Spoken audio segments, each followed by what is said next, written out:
Well, get your silly pink hat, your obscenity-ridden protest sign, and gas up your friend's Prius because the feminist and women's rights activists are about to be marching in droves. Because a woman was actually arrested and put in jail for hugging in public. Wait, you mean not a single protest or march? Oh, no, sorry. That actually happened in Saudi Arabia, and that theocratic government is run by a religion of peace, so they're not allowed to march against that. I'm Ben Davies, this is Pure Hollywood.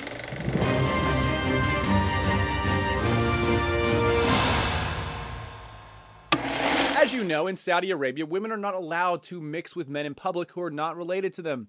Obviously. And this poor woman actually hugged this man who I will not even try to pronounce his name, but apparently he's a celebrity over there in Saudi Arabia. And by the way, this guy is totally fine. For him, this is completely okay, and she was sent to jail. Now, this may come as a surprise to some people living here, but not to anyone who lives in Saudi Arabia. Saudi Arabia is a theocratic monarchy and has one of the most tightly controlled governments in the world, which is also why Saudi Arabia has a dress code for all women in the country, including being one of 7 countries in the area that still have the death penalty. Let me repeat, the death penalty for being gay. And don't get them started about sexuality for women. No one is above that. Including a Saudi princess who is 19 years old named Mashahal, who was publicly executed and shot in the back of the head in 1977 for doing what?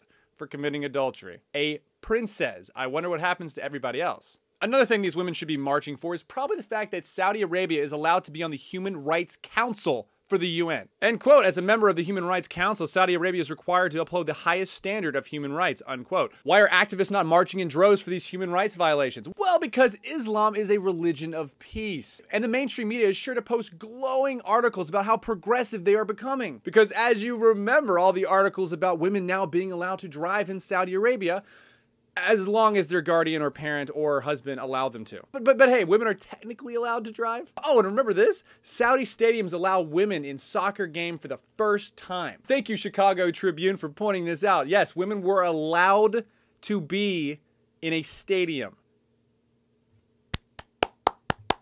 Well, gee whiz, I guess these women who are supposed to be fighting for women's rights and injustices around the world can go back to marching for things like, I don't know, completely free abortions on demand whenever they want them, because that's absolutely vital and important. In the meantime, I'll be sure to post and talk about these injustices happening all around the world, and hopefully I can shine a little bit of light on them, including stories like this poor woman who is now in jail for hugging in public. I'm Ben Davies, this is Pure Hollywood. In awesome news, like super awesome news, you can now download the Rebel Media app and take me with you and have access to the entire Rebel lineup.